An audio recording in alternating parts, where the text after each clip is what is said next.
Eh, Buenas tardes. Ya el día de hoy vamos a hablar sobre lo que es la evaluación ecocardiográfica del conducto arterioso, enfocándonos sobre todo en lo que es la evaluación del recién nacido pretérmino. Para comenzar, debemos de definir primero qué es el conducto arterioso, solo como términos generales, porque ya vimos la clase de conducto, de cardio. Ahora, pero debemos de recordar que es una estructura que se encuentra presente en la vasculatura fetal. Tanto el conducto arterioso y el foramen oval son componentes esenciales de la circulación fetal. Durante el embarazo, estas estructuras son las que desvían lo que es la sangre oxigenada hacia la placenta de la circulación pulmonar hacia la circulación sistémica, derivando a través de un cortocircuito de derecha a izquierda. Esto se mantiene así durante toda la vida neonatal, toda la vida fetal hasta que el recién nacido pues nace, y en ese periodo es cuando ya se dan los cambios fisiológicos que conducen a una reversión de lo que es el cierre del foramen oval en algunos casos, y a través de el conducto arterioso pues se va haciendo la disminución de la circulación, primero de una circulación que inicialmente era derecha-izquierda, posteriormente pasa a ser bidireccional, posteriormente de izquierda a derecha, y ya como lo voy a comentar más adelante, se hace la constricción ductal, seguido de lo que es la remodelación anatómica y el cierre fisiológico del conducto. Como embriología debemos de recordar que en las etapas tempranas del desarrollo embrionario el conducto arterioso existe de manera bilateral. Eh, este proviene de el sexto arco aórtico, y más o menos en el estadio 16 de Carney, a los más o menos 37 a 40 días posteriores de la gestación, este lado derecho del conducto se degenera y se vuelve atrófico, por lo que al final solamente persiste el lado izquierdo, que es el conducto arterioso que conocemos como tal.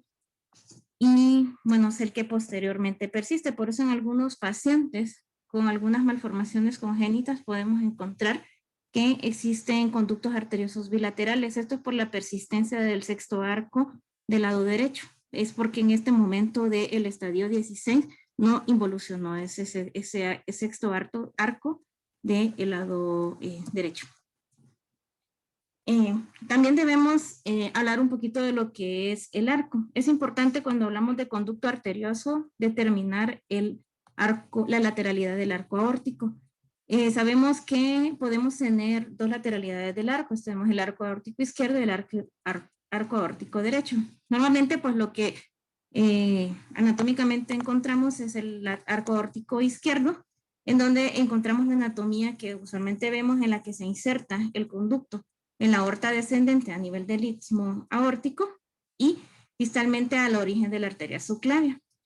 Pero en algunos casos, algunos pacientes tienen arco aórtico derecho. Se pueden encontrar diferentes morfologías de conducto dependiendo de qué tipo de arco derecho tenga y de dónde se origina o hasta dónde llega el conducto. Entonces podemos encontrar que de los pacientes que tienen arco aórtico derecho, podemos ver que algunos salen directamente de la aorta descendente del lado derecho y se insertan en la aorta descendente directamente de la porción proximal de la arteria subclavia izquierda, o que pueden tener un conducto bilateral, como habíamos comentado anteriormente. Como había comentado al inicio, posterior al nacimiento, después de que pasan unas horas, el conducto arterioso se cierra. Este cierre se realiza en dos etapas. Se debe a varios factores, como lo que es el contenido de oxígeno en la sangre, las sustancias vasoconstrictoras y las prostaglandinas. Aquí lo que forma parte importante de lo que es el cierre del conducto son las prostaglandinas G2 y las prostraciclinas.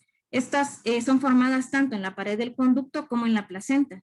Y cuando ya la placenta se remueve al nacer el bebé, entonces los niveles circulantes de prostaglandinas se disminuyen, lo que, asociado a la liberación de las sustancias vasoactivas después del nacimiento, contribuyen a su cierre. Entonces tenemos el cierre en dos etapas: el cierre funcional, que ocurre en las primeras aproximadamente 15 horas de vida, que este es secundario a una constricción de la musculatura del conducto, y se produce por un aumento de la saturación de oxígeno, el efecto vasodilatador y el aumento secundario del flujo pulmonar y también por el aumento de las resistencias pulmonares. Y posteriormente, a las 3 semanas aproximadamente de vida, se produce lo que es el cierre anatómico.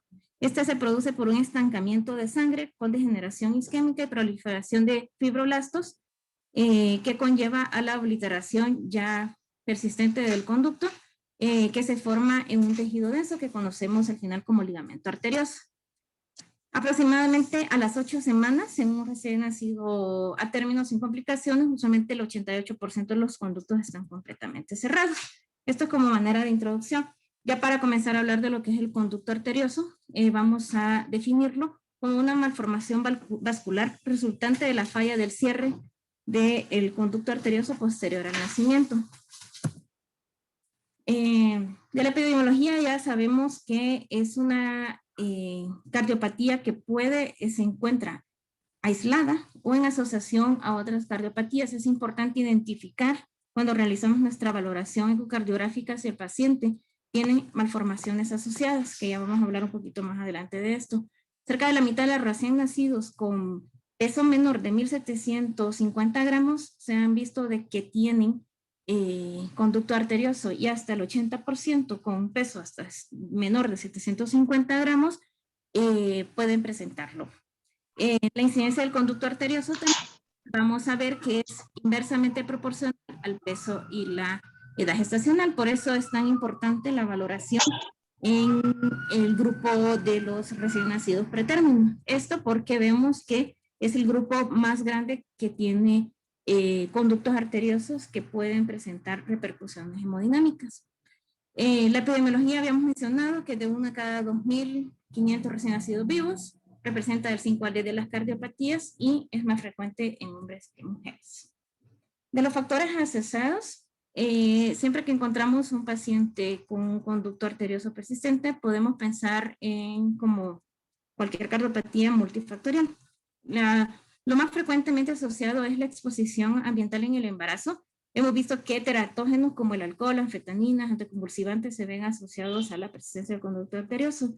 Mutaciones genéticas aisladas y síndromes genéticos como el 22q11, síndrome de Down o el síndrome de Child también se ven asociados a la presencia del conducto arterioso.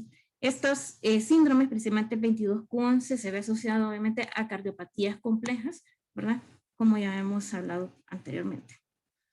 También hemos visto que otros factores asociados, por ejemplo, pacientes que tienen baja disponibilidad de oxígeno, por ejemplo, los pacientes que tienen recién nacidos que necesitan ventilación mecánica invasiva, que tienen problemas de producción de surfactante, entonces estos tienen mayor predisposición a permanecer su conducto abierto.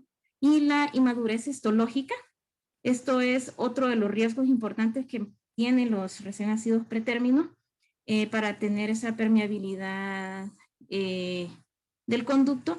Esto es porque entre más pequeño es el niño, menos tiempo están en contacto con los esteroides prenatales y esto produce que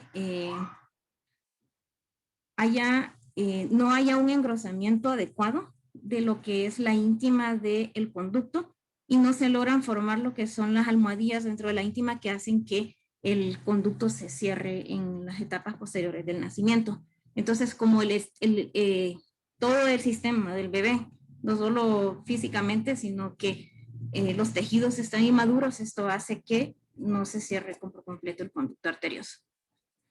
Ya para hablar sobre lo que es la valoración inicial de lo ecocardiográfica de los pacientes con conducto arterioso, debemos de, como habíamos mencionado, primero identificar si hay o no factores asociados o síndromes que puedan tener asociación con cardiopatías que sean conducto dependiente.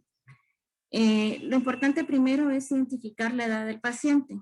El manejo, usualmente en neonatos, principalmente si son pretérminos, es distinto a los niños mayores o lactantes, porque la repercusión que presentan estos pacientes mayores usualmente no es tan grande o tan urgente de solucionar como un recién nacido pretérmino. Igual los parámetros de valoración que usamos en un recién nacido pretérmino son diferentes, que esto lo vamos a hablar más adelante.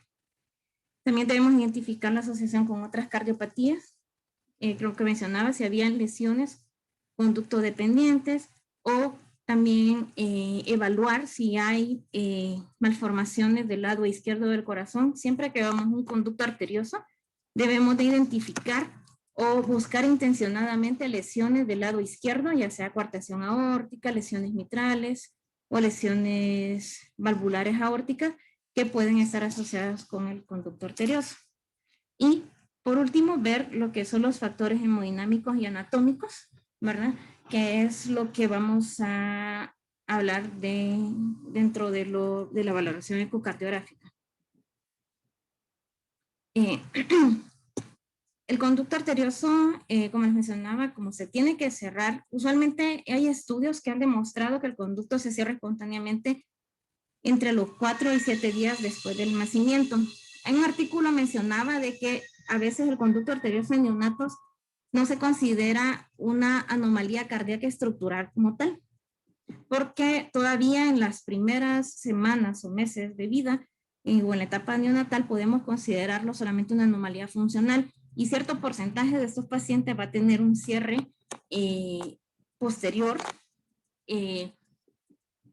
también no al tercer día o al mes, sino puede ser al segundo o tercer mes y va a ser un cierre espontáneo.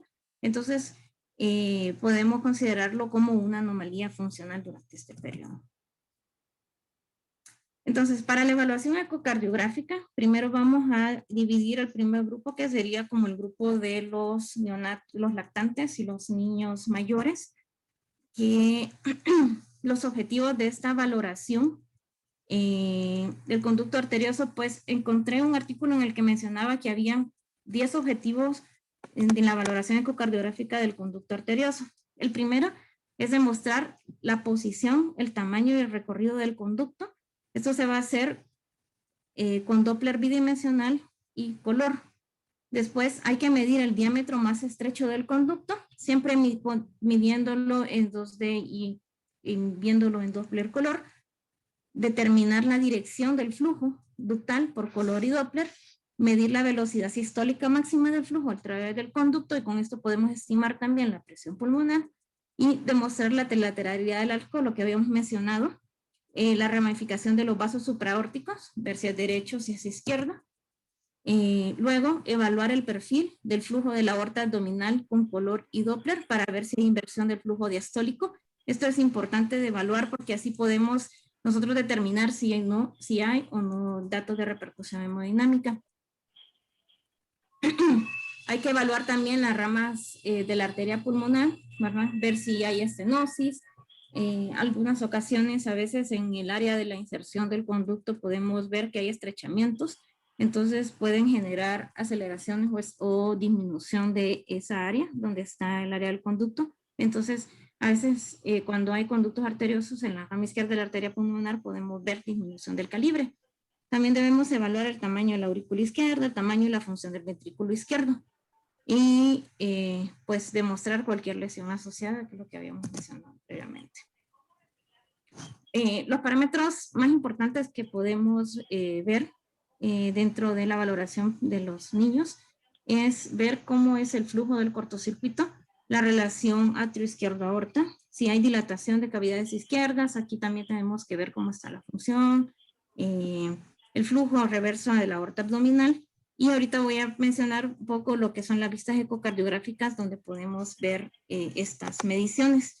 Y ya más adelante voy a mencionar esto de los datos hemodinámicos ya cuando hablemos de los recién nacidos preternos.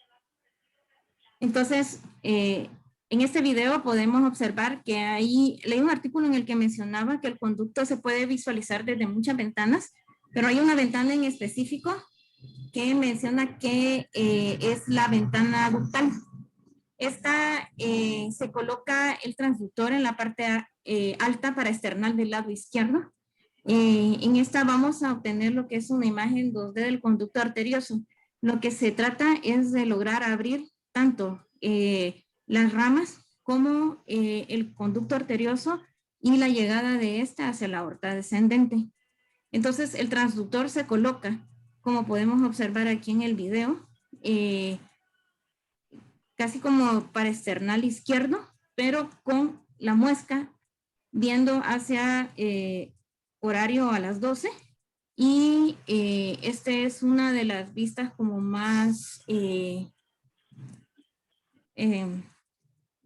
más predilectas como para poder observar de manera todo el trayecto del conducto arterioso. Esta vista también es importante porque aquí en esta podemos medir la dimensión más pequeña o el sitio de máxima constricción del conducto arterioso. Estas son imágenes. Ya tengo otra más adelante que les voy a mostrar para más o menos visualizar este eje. Otras vistas ecocardiográficas que podemos utilizar para lograr identificar tanto la repercusión hemodinámica que está generando el conducto arterioso como ver lo que son las medidas, el gradiente. Es el apical 4 cámaras.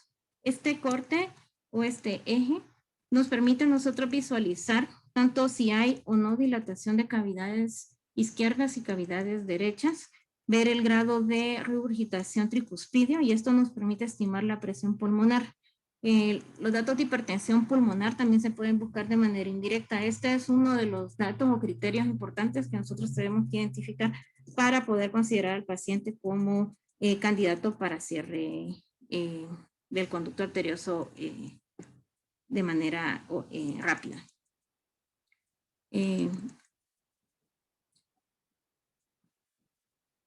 Otra vista que nosotros podemos ver es el eje corto parasternal.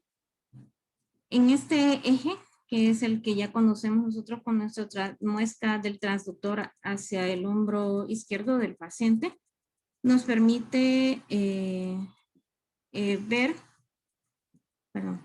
nos permite visualizar de manera anteroposterior todas las estructuras desde el ápex de las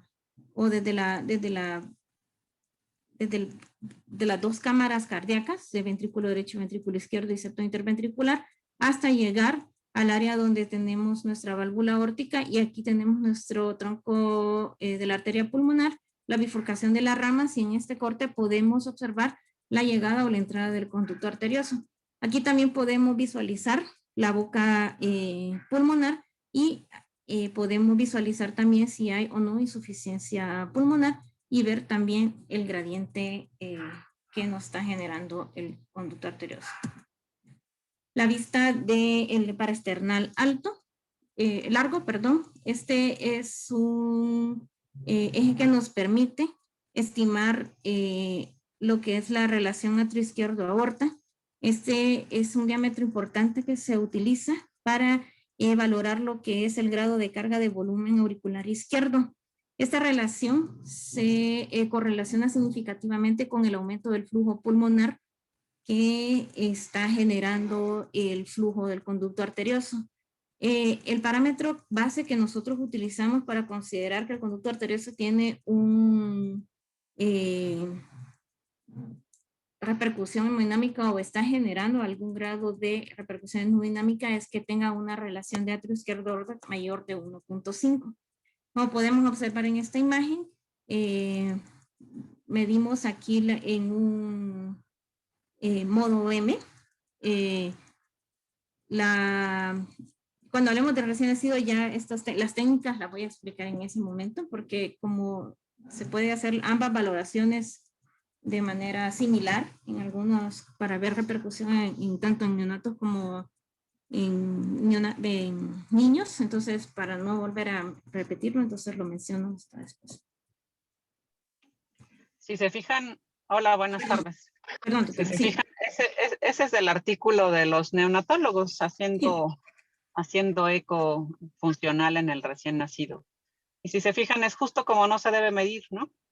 O sea, es una imagen que usan ellos para su publicación y está mal medido, o sea, está medido a nivel del anillo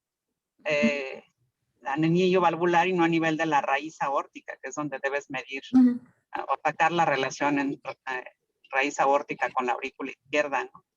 Entonces también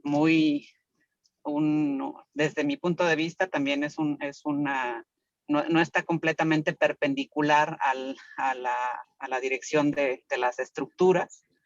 Entonces esos son justamente los errores que tenemos que evitar, porque eso tiene implicación en la evaluación que estamos haciendo. Sí, doctor.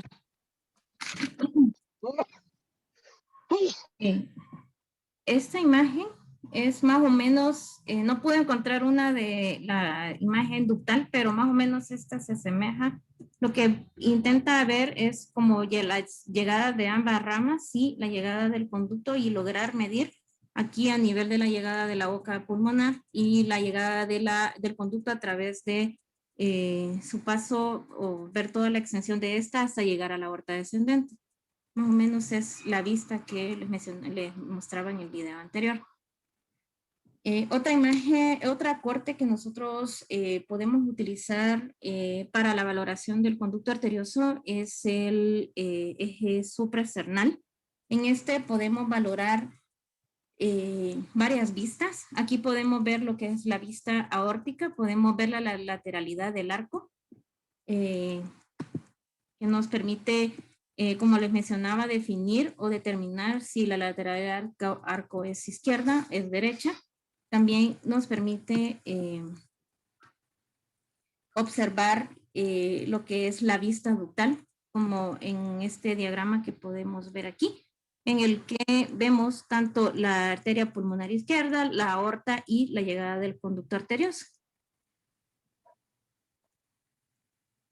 Y también en este eje, pues es un buen corte para lograr ver la dirección del cortocircuito y determinar el gradiente, y si el cortocircuito o el flujo es de izquierda a derecha, es bidireccional, que ya más adelante vamos a hablar de estos términos. Entonces aquí, por ejemplo, en esta imagen, que es un eje corto, donde podemos observar aquí el anillo pulmonar, podemos ver el tronco de la arteria pulmonar, la rama derecha, la rama izquierda, y el flujo rojo, que es el que se está acercando al transductor, es la llegada del conducto arterioso. Aquí tenemos un Doppler continuo que nos permite visualizar el flujo continuo del conducto arterioso, que nos genera un gradiente elevado. Entonces, ya pues cuando hablemos de las direcciones de los flujos, vamos a hablar sobre esto.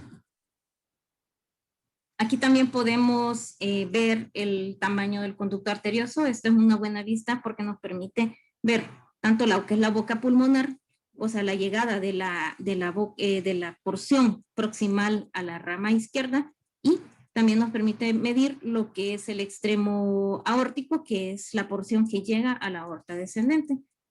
Y podemos en este eje también visualizar lo que es la longitud del conducto. Aquí ya tengo unas imágenes nuestras en las que hacemos la valoración de la relación atrio-izquierdo-aorta, y sí es lo que mencionaba la doctora, que el modo M, el cursor el pulsado se coloca justo posterior al anillo aórtico y no justo sobre las válvulas. El eje subcostal también nos puede ayudar. Tal vez en este eje no medimos, pero sí, desde que estamos en una posición subcostal podemos evidenciar si hay o no presencia de un flujo a través de las ramas pulmonares. Esto nos podría ya orientar desde que estamos en los ejes inferiores, antes de llegar hacia arriba, si hay o no presencia de un conducto arterioso. Y otro dato importante es lo que comentamos anteriormente, lo del flujo reverso de la aorta abdominal. Este pulsado que se coloca, que siempre lo hacemos posterior a evaluar lo que es el situs abdominal, nos permite ver la presencia del flujo a través de lo que es la aorta abdominal. Por ejemplo, en esta imagen observamos que hay un flujo sistólico normal. No observamos lo que vemos en esta imagen C, que podemos aquí observar el flujo reverso diastólico, que nos sugiere la presencia de un conducto arterioso. En este video también podemos observar lo que habíamos mencionado. Este también es de un artículo de recién nacidos. En la valoración hemodinámica hay un apartado para los recién nacidos pretérminos en los cuales se evalúa tanto lo que son la aorta abdominal, la mesentérica y las arterias cerebral media como datos de repercusión hemodinámica grave. Esto es importante también nosotros evaluarlo en los pacientes que están más grandes y podemos hacerlo en el eje subcostal. Con respecto a la anatomía, lo que habíamos mencionado, usualmente si tenemos un conducto que es aislado o no tenemos otra cardiopatía asociada con un arco izquierdo, podemos verlo como una estructura tubular que se conecta a la unión de la arteria pulmonar principal o y a la arteria pulmonar izquierda, ¿verdad? Y esta se va a unir a la aorta descendente justo después del origen de la subclavia izquierda. El recorrido normal de esta es oblicuo y lo que hace es formar un ángulo obtuso con la aorta descendente. En algunas cardiopatías congénitas ya en las cuales el conducto arterioso de hecho forma parte importante de la cardiopatía, ya sea porque es un conducto, una cardiopatía conducto dependiente o porque gran parte del flujo es dada por el conducto. Podemos observar, por ejemplo, en tetralogías de falos graves o en atresia pulmonares o en los pacientes con heterotaxia, que la morfología cambia un poco y el texto refería que la orientación en estos pacientes usualmente puede ser vertical entre lo que es el arco aórtico distal y la arteria pulmonar. Aquí ya no forma el ángulo que formaba el conducto normal, sino que aquí lo que hace es formar un ángulo agudo a la aorta ascendente y la orientación es más vertical, o sea, es un conducto que llega de manera más vertical y no hace la típica vuelta como la que observamos en un conducto arterioso normal. Y algunos conductos, que esta es una de las como limitaciones que podemos tener en la valoración de los conductos o de la dificultad en el diagnóstico, es que pueden ser conductos tortuosos o que pueden tener un trayecto largo o pueden tener un trayecto no habitual. También podemos ver variaciones morfológicas, que eso lo habíamos mencionado ya anteriormente, que dependiendo de la lateralidad del arco, también que podemos encontrar conductos arteriosos bilaterales y también podemos encontrar lo que son aneurismas ductales. Y pues las dificultades en el diagnóstico de estos pacientes, como les mencionaba, pues algunos son conductos pequeños y tortuosos que no nos permiten delimitar bien dónde están los extremos pulmonares y aórticos, o no nos permite medir la longitud o determinar el trayecto por completo.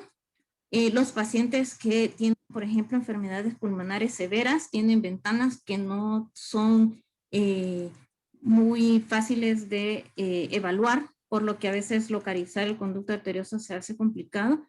Y los pacientes con hipertensión arterial pulmonar grave, en algunos casos se puede tener hipertensión pulmonar tan severa que el cortocircuito no se logra evidenciar. Por lo que en estos pacientes hay que tener mucho cuidado para definir, principalmente en los neonatos, si hay o no presencia del conducto arterioso. Con respecto a lo del cierre del conducto en niños, posterior a toda la evaluación que hemos hecho ecocardiográfica, sabemos que el conducto arterioso al final, después de los 3 meses de edad, muy difícilmente un conducto va a cerrar de manera espontánea. Por lo que se considera de que ya sea por cateterismo o cirugía, debe de ser cerrado todo el conducto arterioso que se ha diagnosticado después de los 3 meses de edad. Importante para la decisión del cierre del conducto arterioso tiene mucho que ver con los hallazgos ecocardiográficos. pero también es importante la evaluación integral del paciente. Tenemos que ver cómo está la clase funcional, ver la exploración física, por ejemplo, si hay falla de medro, si el paciente tiene infecciones respiratorias recurrentes, datos de insuficiencia cardíaca, colapsos o enfisema lobares, y deterioro de la clase funcional. También en el ecocardiograma, como habíamos visto anteriormente, si, por ejemplo, el paciente tiene datos de hipertensión pulmonar, de crecimiento de cavidades izquierdas, si tiene alteraciones, ya el cortocircuito ya no es de izquierda a derecha o el gradiente es muy bajo, si el paciente tiene alteraciones o disfunción, ya sea del lado derecho o izquierdo, es importante de tomar la decisión de hacer un cierre pronto. Y una de las razones también por las cuales se sugiere que todos los pacientes que tengan conducto arterioso, pues cerrarlo, es por el riesgo de endarteritis, que esto es al final como la razón principal por la que aunque sean conductos pequeños, pues se sugiere que se haga el cierre, ya sea por cateterismo o quirúrgico. Entonces eso es con respecto a lo que es la valoración en niños lactantes y mayores. Y pues ahora les voy a hablar un poco sobre lo que es la valoración ecocardiográfica en recién nacidos pretérmino. Como habíamos mencionado anteriormente, la evaluación de estos pacientes se hace un tanto diferente, ya que pues la repercusión que genera o el impacto en la circulación en el prematuro es mayor que la que se puede observar en los pacientes más grandes. Entonces, encontré 3 artículos en los cuales se hace como una descripción. De hecho, está en la tablita en la que usualmente nosotros sacamos los datos de repercusión en los recién nacidos pretérmino. Y pues otras tablitas en las cuales vamos a más o menos identificar paso a paso qué cosas debemos nosotros prestar atención cuando hacemos la valoración de un recién nacido pretérmino, que eso es como importante cuando nosotros hagamos la toma de decisión de si el paciente necesita o no necesita manejo ya sea quirúrgico o farmacológico. Entonces, como les mencionaba, muchos recién nacidos pretérmino, el conducto arterioso permanece abierto más allá de estos primeros días de vida. El resultado de este conducto permeable es que haya una sobrecirculación pulmonar. Esta sobrecirculación pulmonar va a generar una hipoperfusión sistémica. La permeabilidad prolongada de este conducto se asocia a múltiples resultados adversos. Aún hay muchos estudios y no se han llegado todavía a acuerdos establecidos de cuáles son estos efectos que son 100% atribuibles a consecuencias hemodinámicas de la permeabilidad del conducto, ya que son pacientes pretérminos que pues tienden a tener complicaciones también por otras causas. Y pues el eco aquí es como factor importante para el método de elección para evaluar el impacto de esta circulación en el prematuro y determinar qué seguimiento se le va a dar. Se han hecho estudios en los cuales se ha demostrado que hacer ecoseriados o seguimientos en pacientes prematuros ha logrado disminuir a largo plazo los resultados o las complicaciones hemodinámicas en otros órganos que puede tener esa sobrecirculación pulmonar y la hipoperfusión sistémica. Como les había mencionado al inicio, se ha encontrado que los pacientes que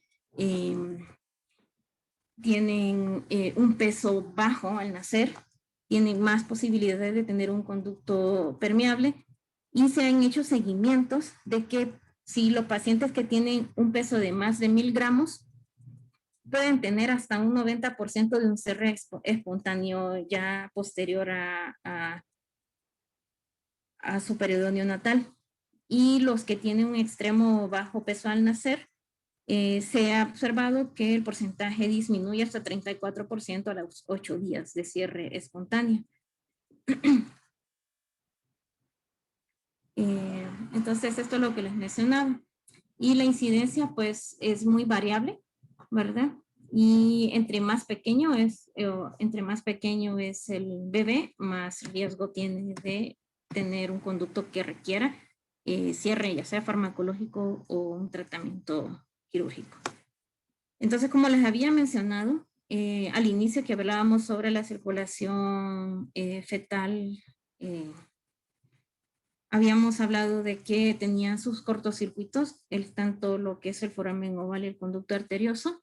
Durante la edad neonatal y las primeras horas de vida, la relación QP-QS se mantiene igual. Por eso es que al momento de nacer, a medida que van pasando las horas, esta relación de QPS, o sea, las resistencias pulmonares empiezan a disminuir, aumentar, y esto hace que el cortocircuito del conducto ya empiece a cambiar de dirección y empiece a presentar lo que es el empeoramiento de la sintomatología clínica. Perdón.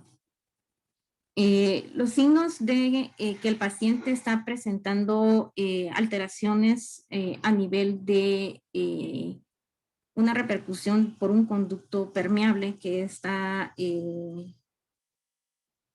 produciendo mucho efecto de sobre circulación pulmonar, es, por ejemplo, que el paciente presenta hipotensión diastólica, que hay alteraciones a nivel de la ventilación, o sea, requerimientos ventilatorios más altos, datos de hemorragia pulmonar, y pues esto va aumentando progresivamente a medida que el paciente va aumentando su resistencia. Eso quiere decir que va aumentando a medida que los días o las horas del bebé va pasando.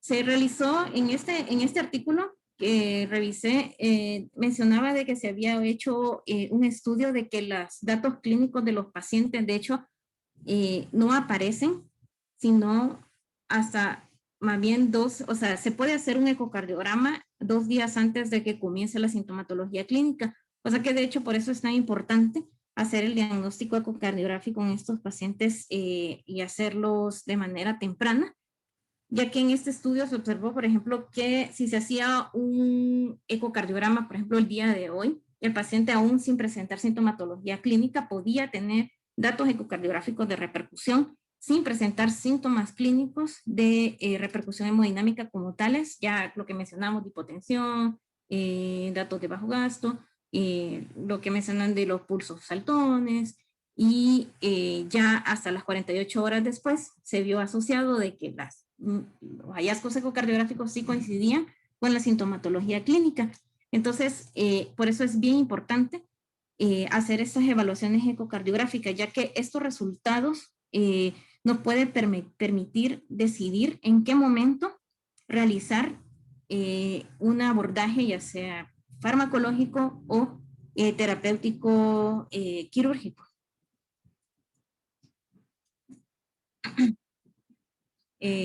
Entonces, en este diagrama, como les mencionaba, a medida que va pasando los días y el paciente empieza a presentar datos clínicos de repercusión hemodinámica, entonces vamos a encontrar que el paciente ya va a presentar síntomas como hipotensión, a nivel de otros órganos puede presentar lo que es enterocolitis necrotizante, falla renal, hemorragia intraventricular o periventricular con leucomalacia, y el riesgo de mortalidad con cada órgano que falla va aumentando.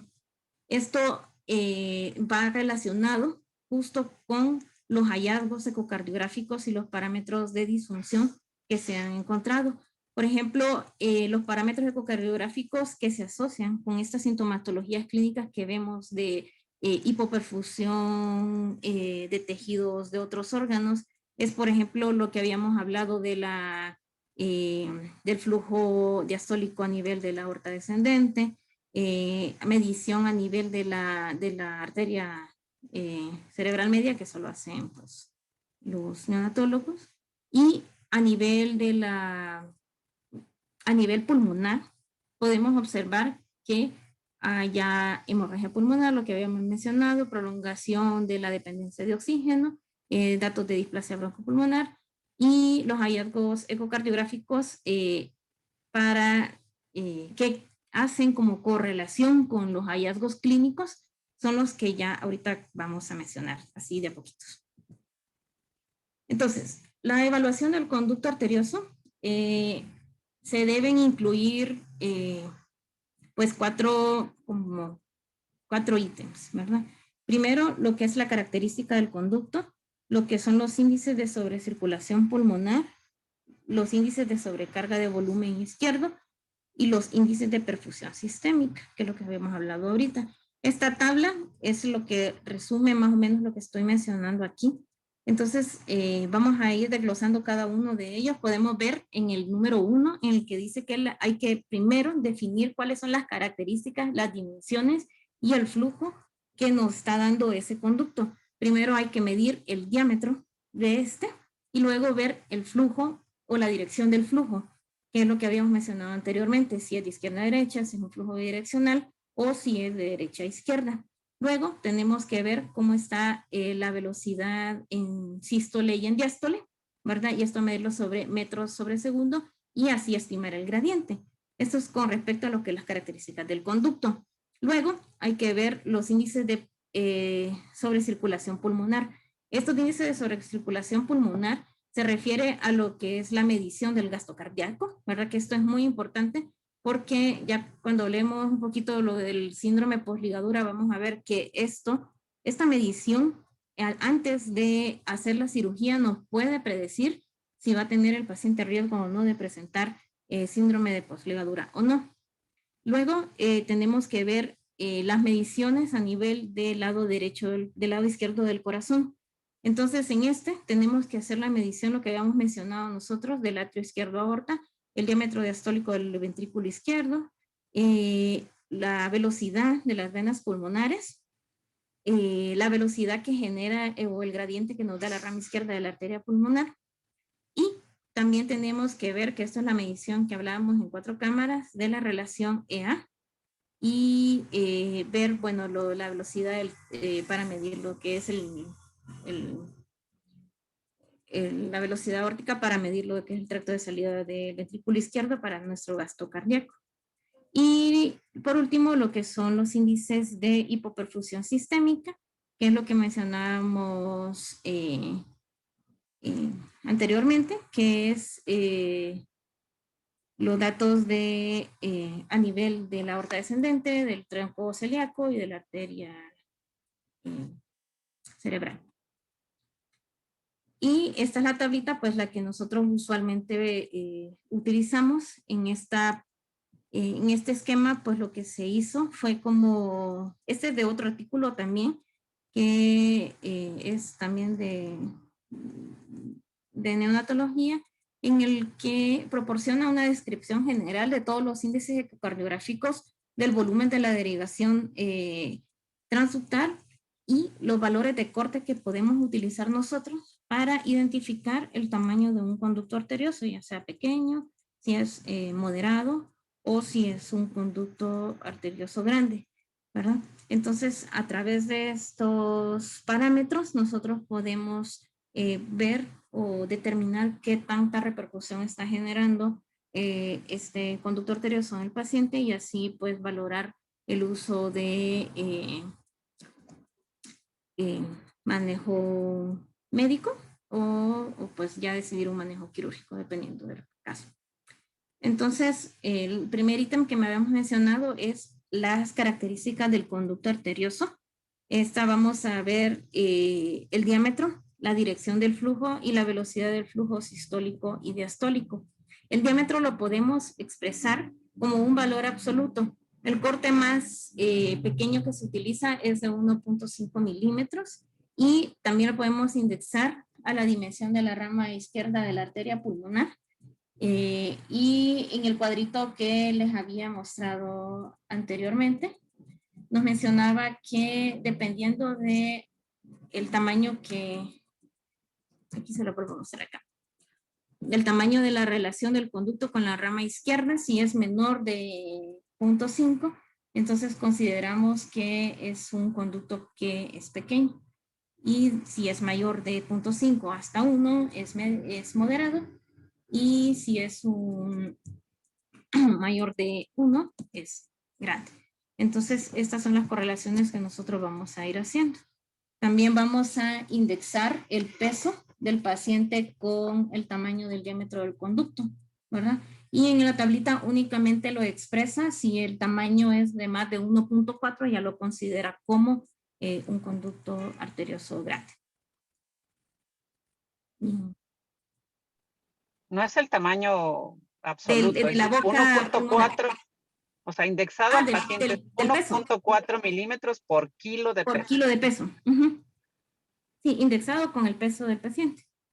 Sí. Y bueno, lo que mencionaba de las características del flujo o la dirección del conducto, aquí vamos a colocar un Doppler continuo para definir la dirección del flujo y la velocidad del cortocircuito. En los recién nacidos, como habíamos mencionado, inicialmente en las primeras horas pues, el cortocircuito derecha-izquierda, luego se vuelve bidireccional, luego de izquierda a derecha, y si es, pues si sigue su fisiología normal, se hace el cierre del conducto. Esto es lo normal. Pero en los pacientes que tienen persistencia de su conducto arterioso, vemos que debemos de determinar si el cortocircuito a través del flujo, como podemos ver aquí, tenemos que este flujo va se acerca al transductor, lo vemos en color rojo, entonces podemos determinar solo viendo el color del flujo que es un cortocircuito de izquierda a derecha.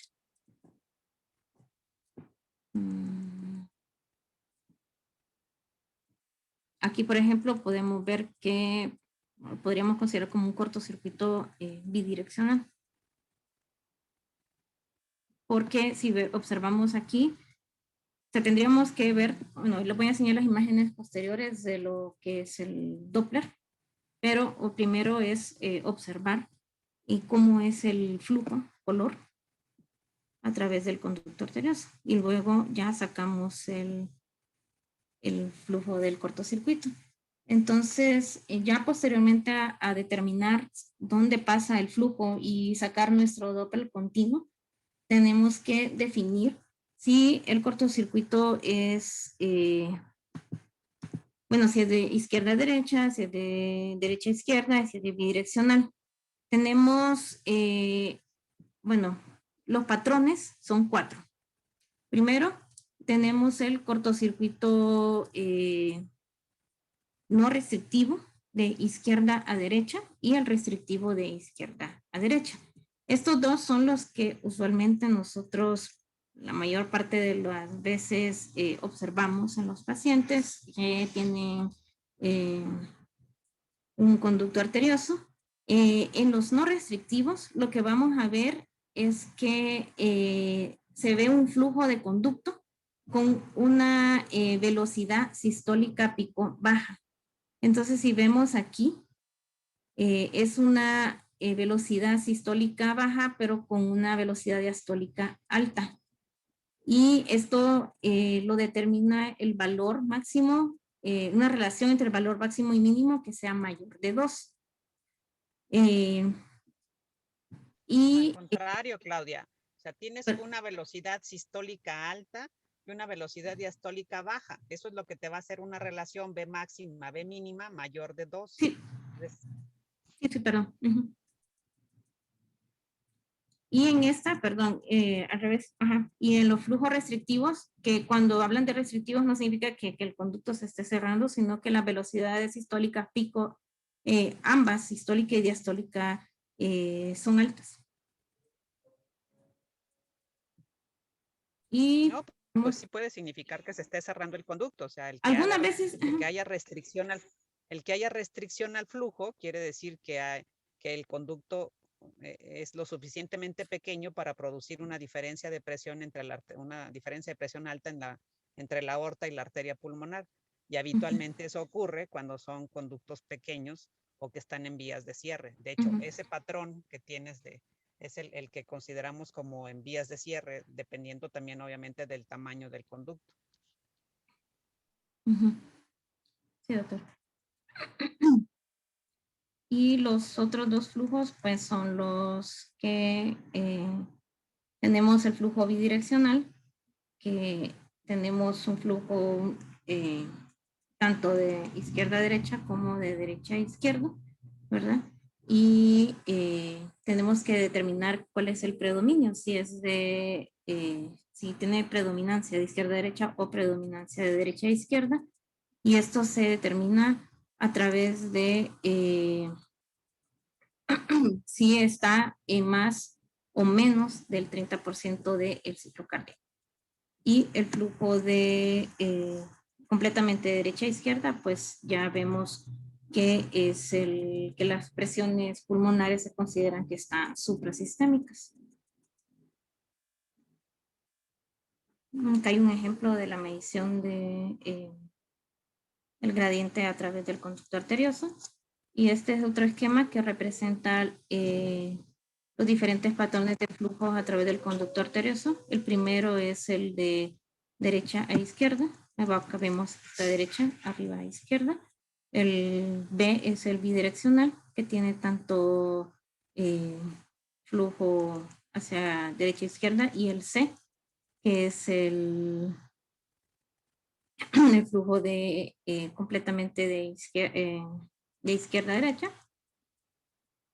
Y por último tenemos el D, que es el pulsátil no restrictivo, y L, que es el que mencionaba la doctora, que es el restrictivo de izquierda a derecha. Luego hacemos lo que es la valoración del índice de sobrecirculación pulmonar. En este lo que tenemos que hacer es la valoración del gasto cardíaco. Sabemos que las mediciones en ml por kilo minuto. Y lo que el objetivo de esto es medir la velocidad media del flujo sanguíneo a través de la aorta ascendente de la aorta ascendente a través de una vista apical 5 cámaras. Sabemos que usamos el Doppler de onda pulsada y lo colocamos a nivel de la válvula aórtica, y aquí lo podemos observar. Sacamos el BTI a nivel del flujo en 5 cámaras de la aorta y luego medimos el diámetro de la raíz aórtica, y eso es la fórmula del gasto cardíaco que ya conocemos, y podemos utilizar medición para valorar si hay o no datos de repercusión. Se utiliza un punto de corte de más de 300 ml por kilo minuto para considerar lo que hay presencia de repercusión clínica en el paciente.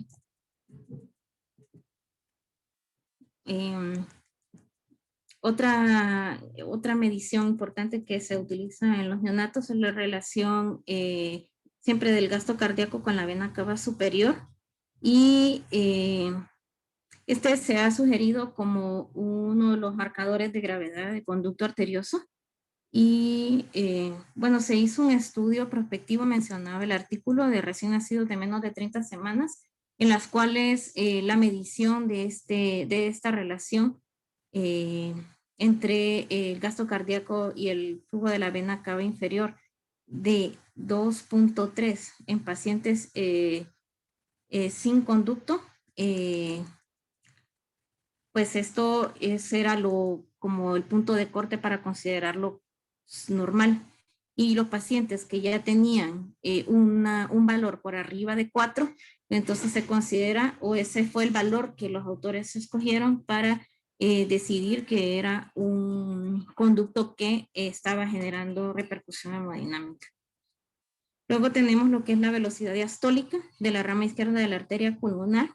sabemos que este es el flujo que nosotros medimos durante la diástole en la rama izquierda.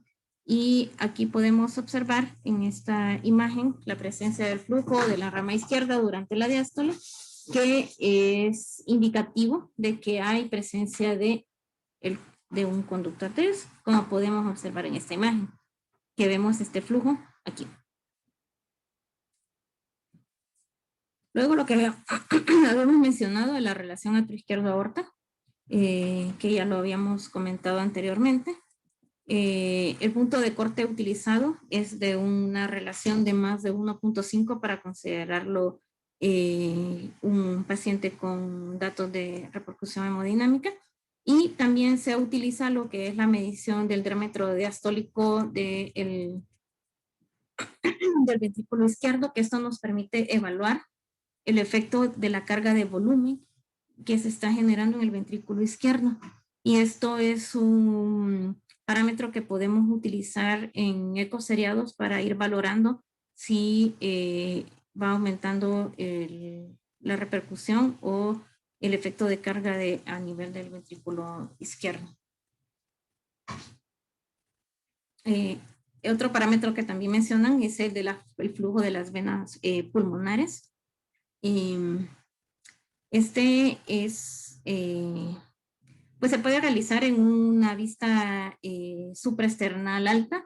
Vemos que cuando tenemos en el eje supraesternal podemos visualizar lo que son las venas pulmonares llegando a la aurícula izquierda, que es lo que le mencionamos como la vista del cangrejo, en las cuales se observan las 4 venas llegando a la aurícula izquierda, y lo que se hace es que colocando un Doppler color con escalas reducidas entre 30 y 40, podemos poner un pulsado en las venas pulmonares y así vamos a obtener el flujo de las ondas de venas pulmonares, la onda S, que es la sistólica, la onda D, la onda diastólica, y la contracción auricular, que es la onda A. Entonces, el punto de corte que utilizaron para apoyar esta variable es una velocidad de onda D máxima de 0.5 milímetros sobre segundo para ser un indicativo de repercusión moderada. También tenemos lo que es la medición de la relación EA mitral. Esta ya sabemos que lo tenemos en un apical 4 cámaras, colocando el cursor por debajo del anillo de la válvula mitral. Y lo que hacemos es una relación de EA, donde la onda E es la velocidad de la diástole temprana o el llenado ventricular rápido, y la contracción atrial, que es la onda A. Esto nos permite a nosotros valorar también lo que es si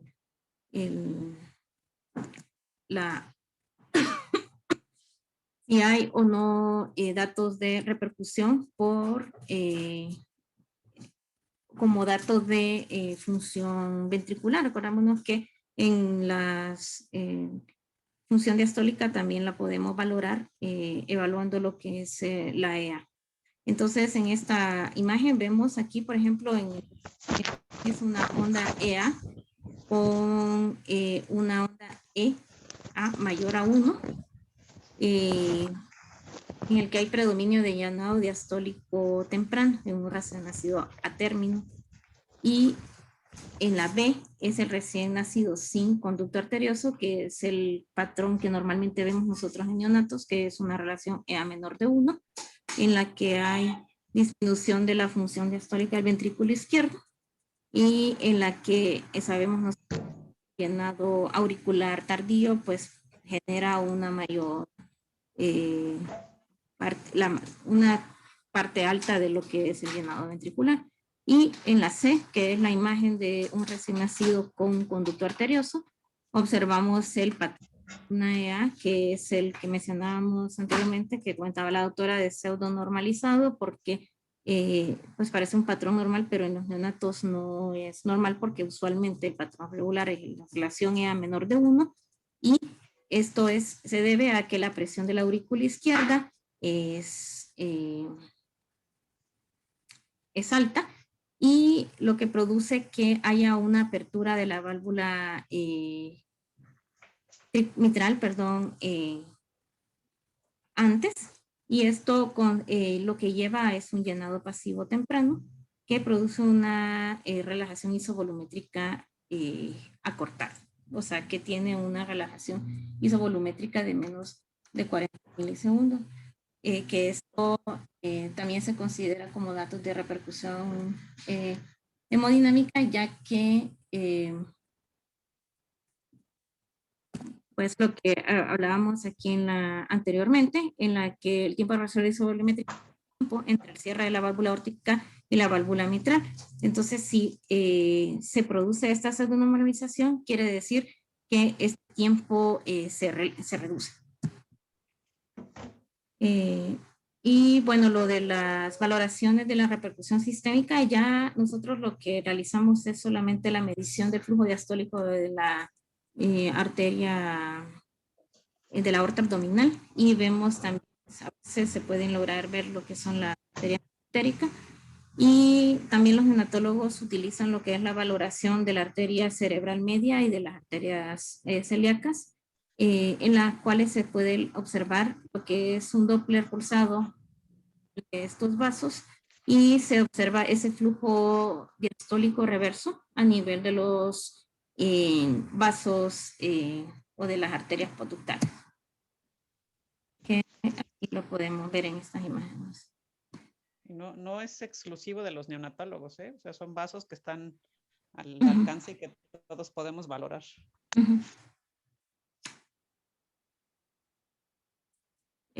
Este cuadrito, esa tabla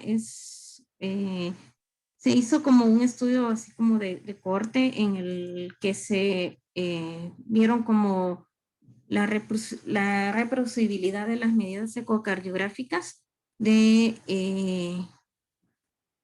los diferentes, bueno, lo que ya habíamos hablado, las variables que habíamos mencionado anteriormente y los parámetros que hablamos, o sea, los parámetros para ver, por ejemplo, la morfología, la sobrecirculación pulmonar, la hipoperfusión sistémica y aquí pues, nos dice más o menos o nos identifica en qué ejes o con qué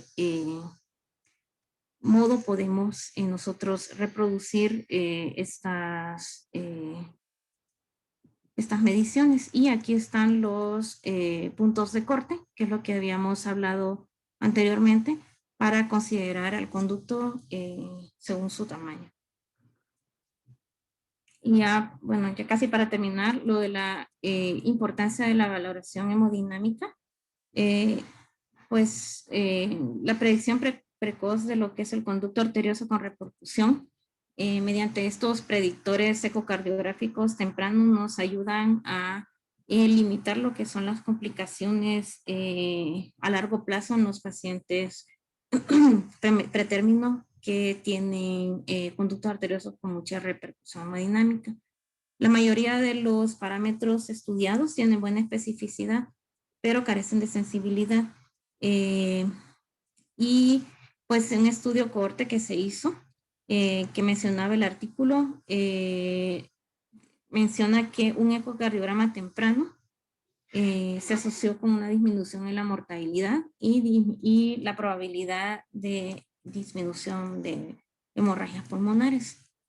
La orientación del tratamiento es importante, por eso nosotros tenemos que obtener con la mayor certeza los valores indicados previamente para poder definir y poder orientar a los médicos tratantes de estos pacientes sobre lo que se debe de hacer al final para tratar este conducto arterioso.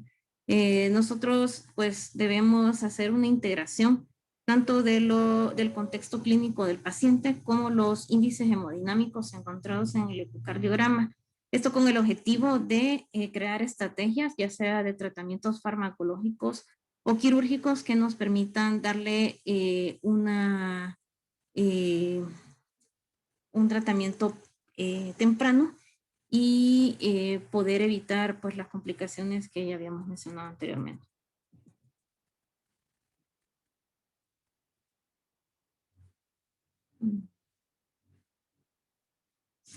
Este también lo estaba formaba parte de del estudio de cohorte que se realizó. Entonces, en estas tablitas es como que se hizo el estudio del seguimiento de todos estos parámetros que ya habíamos mencionado. Las líneas que están en color rojo son los pacientes que tienen conducto arterioso y los que están en verde son los que son pacientes sanos. Y se hizo la valoración de los parámetros ecocardiográficos y se les dio seguimiento hasta los 7 días y se observa que en los pacientes que no tienen conducto arterioso, pues los parámetros no varían, entonces no hay cambios a nivel de datos de repercusión hemodinámica, ya que no tienen conducto arterioso, pero vemos que a medida que va pasando el tiempo en los pacientes, podemos observar que va progresando lo que es por ejemplo, aquí lo de la hipoperfusión sistémica. Vemos que a medida que va pasando los días, se va viendo que por ejemplo, el flujo diastólico va aumentando a medida que van pasando el tiempo. Y en esta podemos observar también, aquí que era lo de la sobrecirculación pulmonar, vemos que a medida que va pasando el tiempo, el gasto cardíaco del paciente va incrementando, también va incrementando o va aumentando el diámetro diastólico del ventrículo izquierdo, quiere decir que hay un crecimiento de cavidades. Y pues esto lo que determina es que a medida que va pasando el tiempo sin un diagnóstico oportuno, el paciente pues puede ir deteriorando. Y por último es comentar un poquito sobre lo que es el síndrome de posligadura. Esto creo que es importante cuando hacemos nosotros las valoraciones postquirúrgicas de los pacientes con conducto arterioso. Sabemos que la asociación de conducto arterioso con estas manifestaciones que habíamos hablado de intolerancia a la alimentación, enterocolitis, hemorragia, acidosis metabólica, falla renal, son muy comunes. Y de hecho, un conducto arterioso que no se trata a tiempo hace que la mortalidad del recién nacido aumente de 4 a 7 veces solo por el hecho de no tener un tratamiento adecuado. Posterior a haber determinado que el paciente necesitaba un tratamiento quirúrgico, entonces se puede generar, y de hecho se han hecho estudios en los cuales se ha encontrado que es un porcentaje muy elevado de los pacientes presentan síndrome de posligadura. Aproximadamente el 50% de los pacientes operados pueden presentarlo, y eso se caracteriza por una inestabilidad cardiorrespiratoria asociada con el tratamiento quirúrgico. Esto es porque el paciente tenía un hiperflujo pulmonar y de repente hubo un cambio repentino en esas condiciones de precarga del corazón.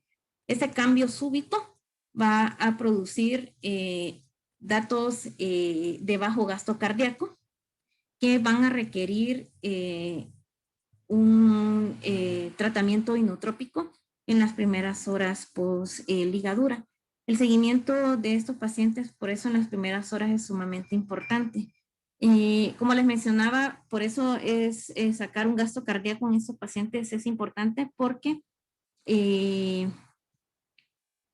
bueno, ya le voy a hablar más o menos ahí de cuánto es el índice, el gasto cardíaco que más o menos predice que puede tener síndrome de posligadura. Pero al momento ya de la evaluación, que tenga menos de 200 ml por kilo a una hora de posligadura, ya nos dice a nosotros que este paciente tiene bajo gasto y ya nos sugiere que debe de iniciarse manejo con inotrópico. Entonces, pues la mirrinona es como el tratamiento de elección para estos pacientes. Y pues evaluar esta síndrome de posligadura es importante porque tiene un efecto negativo en el ventrículo izquierdo en el periodo postoperatorio inmediato. Usualmente estos pacientes, si se recuperan a las 24 horas, empieza a mejorar lo que es la función izquierda del ventrículo izquierdo, Y la tensión longitudinal del ventrículo izquierdo operatoriamente usualmente se va a atribuir a lo que es el aumento de la poscarga y esa disminución de la precarga que se asocia con la ligadura del conducto y esos cambios súbitos que tiene el paciente de su gasto cardíaco. Y este bajo gasto, entonces habíamos mencionado que se presenta en las primeras de 6 a 12 horas de vida. Entonces, este solo es un esquema en el que como que se representa, ¿verdad?, los cambios hemodinámicos y fisiopatológicos que presenta el paciente con un síndrome de posligadura. Entonces, vemos que comienza a presentar cambios miocárdicos con datos de disfunción diastólica, disfunción sistólica, hay disminución en la precarga, por eso presenta datos de bajo gasto y el uso temprano de mirrinona, que es el agente vasoactivo que ellos sugieren, pues reduce la inestabilidad hemodinámica de los pacientes. Usualmente los pacientes que presentan esta síndrome tienen un peso menor de 1000 gramos. Y pues posteriormente al cierre, ¿verdad? Se ha visto que ya comienzan a mejorar las condiciones hemodinámicas y la adaptación pulmonar de los prematuros. Pues hay un cambio en la compliancia pulmonar de ellos, ¿verdad? Y esto es lo que les mencionaba, el 50% de estos recién nacidos puede presentarlo y la definición, bueno, operacional es que tenga una TA sistólica 3 derivaciones estándar por debajo de lo esperado para su edad y que necesite más de un agente inotrópico acompañado de ventilación, ventilación mecánica o que tenga alteraciones en la oxigenación, o sea que requiera ventilación adicional. Y se presenta, como les había dicho, de 6 a 12 horas posterior a la ligadura y pues vemos que se evidencia con datos de disfunción sistólica ventricular y la mortalidad, si no se maneja adecuadamente, pues es de 33%. Estos son los factores de riesgo que los niños pueden tener. No es que solo estos lo presentan, pero los pretérminos de menos de 26 semanas y los que tienen peso de menos de 1000 gramos tienen más posibilidades de presentarlo. Y que tenga el gasto de menos de 200 ml por kilo por minuto, una hora posterior a la ligadura del conducto, consideran de que el 100% va a presentar síndrome por ligadura. Y lo que mencionaba de que como predictores está que tenga antes del procedimiento un gasto cardíaco de más de 350 ml por kilo minuto, una EA de más de 1 y un índice o una relación atrioizquierda aorta de más de 1.5. Y de marcadores de hipoperfusión sistémica, que haya flujo diastólico disminuido en las arterias mesentéricas, en el tronco celíaco, y que haya ausencia o flujo diastólico reverso en vasos renales, y que las velocidades diastólicas y medias de las arterias cerebral media estén disminuidas. Todos estos factores pueden predisponer o ya predeterminar que el paciente puede tener una posibilidad más alta de tener este síndrome. Y pues aquí solamente está el manejo que se debe de dar dependiendo de que se encuentre en el paciente en el momento de la evaluación. Y aquí pues nos dice que tenemos que evitar los vasopresores y nos dan pues pautas de las aminas que debemos de utilizar.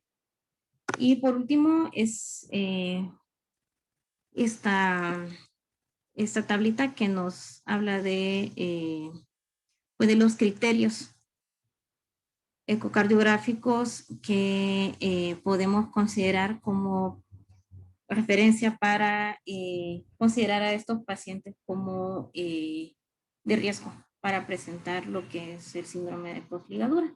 Y aquí está como los dividido así como por segmentos, como lo habíamos mencionado, de cuáles son los criterios que pueden estar sumados para que tenga mayor riesgo el paciente de presentar este síndrome.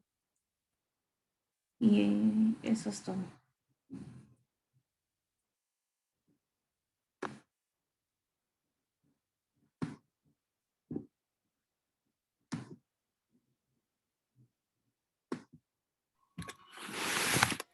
Muy bien, Claudia, muchas gracias. ¿Alguien tiene alguna duda o pregunta? No, doctor.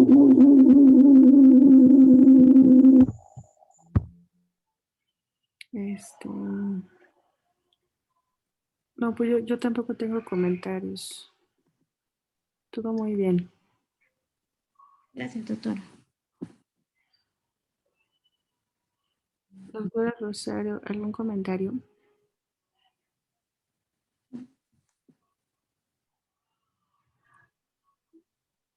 No, parece que no, ¿verdad? Pues bueno, padrísimo. Yo no tengo comentarios ahora. Sí, ¿me escuchan? Ahora ¿Me escuchan? ¿Me sí le escuchan? escuchamos. Sí le Bueno, escuchamos. Sí, doctora. perdón, es que me muevo aquí y se pierde. Sí, Les decía yo que de todos los parámetros, son un montón los que han descrito y cada vez están buscando más, pero yo creo que muchos son muy operador dependientes, pero hay algunos que son más, desde mi punto de vista, o al menos en mi práctica, que considero como mucho más reproducibles en todos los pacientes. Uno de ellos es la relación que tiene el conducto con el peso. Siempre hay que indexar el tamaño del conducto. Siempre medido en el sitio de mayor estrechez. En el recién nacido no es válido o no tiene a veces mucho sentido hacer la medición del extremo pulmonar y el extremo aórtico, porque finalmente lo que va a determinar el cortocircuito en este niño es el diámetro menor, ¿no? En los niños mayores siempre damos las dos mediciones, sobre todo en aquellos que van, o sea, se ha hecho costumbre, pero es en realidad dirigido a los que van a cierre con dispositivo. Pero lo que importa en el conducto arterioso es el diámetro de mayor estrechez, porque es lo que va a limitar el flujo o a condicionar el grado de cortocircuito. Entonces es eso. Creo que también la relación del conducto con la aorta es algo que también es muy constante y que es fácilmente obtenible, o sea, que puede tener prestarse a poca variabilidad o error por el operador. Y definitivamente también el patrón del flujo diastólico de la aorta descendente, ¿no? O sea, de la aorta descendente o de los vasos del tronco celíaco o de la cerebral media. Es muy importante también que lo busquemos. ¿Qué otra cosa? Creo que básicamente sería eso.